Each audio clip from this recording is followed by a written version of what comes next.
Someone despicable or would create some other type of intolerable situation. When that happened, Gisela planned to go into the town and find paying work, perhaps tending a shop or serving as a kitchen maid at Hagenheim Castle. Euphemia thought she controlled Gisela, but someday her stepdaughter slave would be gone. She didn't want to think about her stepmother anymore. Instead, Gisela focused on the wind in her hair as she flew over the meadow on Caleb's back. The cool air filled her lungs almost to bursting. For this moment, she was free. Caleb loved these rides as much as she did. She could sense it in the tightness of his shoulders, in the way he fairly danced in anticipation before she even tightened his saddle in place. Movement to her left made her turn her head slightly. A horse and rider emerged from the trees and stood watching her from the edge of the meadow. Gradually, Gisela slowed Caleb. She could tell, even from this distance, that the horse and rider were both taller than average. The bare-headed man had short, dark blonde hair and wore a green, thigh-length tunic that buttoned down the front. His horse was the same size and colour as Caleb. The man reminded her of Valten, more appropriately known as Lord Hamlin. The Duke's oldest son had been away for 2 years, but she'd heard of his return. Gisela figured he would be about 24 years old now, as it had been 10 years since he and his father had come to buy a horse. She turned Caleb back the way they had come, but instead of riding away, she stared at the man. He seemed comfortable in the saddle, and he held his head high and his back straight. No doubt Valten was proud and self-possessed, but was he still the kind, gentle boy she had dreamed about as a child? Probably not, but why should she care?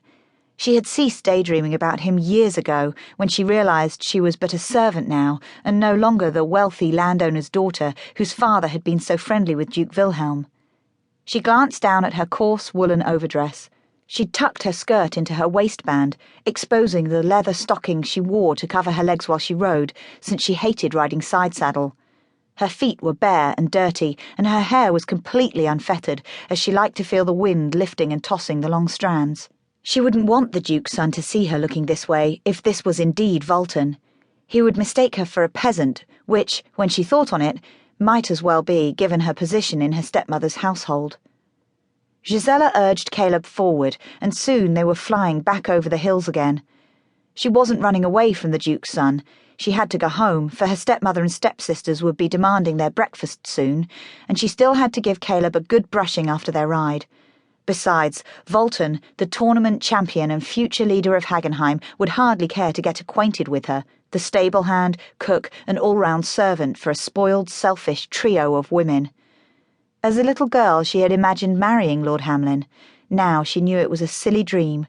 Though she had once cared very much about Valten, following the reports from town of his accomplishments as a tournament champion, it was getting easier to tell herself he couldn't be as noble and good as she had imagined. Her usual trick to keep from feeling bad, to tell herself that she didn't care, worked nearly as well with Valten as with everything else. Valten strolled through the marketplace for the first time since leaving Hagenheim 2 years ago. Very little had changed. The vendors were the same old wares, copper pots and leather goods, carrots, beets, leeks, onions, and cabbages laid out in rows of tidy little bunches. People talked out loud to be heard over the bustle of market day. They stepped around the horse dung on the cobblestones while brushing shoulders with the other townspeople. Everyone had somewhere to go, a purpose. What was his purpose? A restlessness possessed him, the same restlessness that had haunted his wandering all over the continent. Entering all the grandest tournaments for 2 years had not eased that restless feeling. He'd succeeded at winning all of them in at least one category: jousting, sword fighting, hand-to-hand combat, but often in all categories. He still wasn't a champion at archery, which rankled, but he couldn't be perfect at everything. Perhaps God had given him archery to keep him humble. Archery, and his little brother Gabe. He truly couldn't blame his brother. Gabe had seen an opportunity to make a name for himself and had taken it. Valten would have done the same, and Gabe probably hadn't intended to steal his betrothed. He didn't like to relive those memories. He'd forgiven his brother. And, truthfully, Valten had not been in love with Sophie. He hadn't even known her. Now he couldn't imagine being married to her. She was Gabe's wife, and he didn't begrudge them their happiness or doubt that it was God's will that the two of them were together. But he had been made to look foolish when everyone wondered why.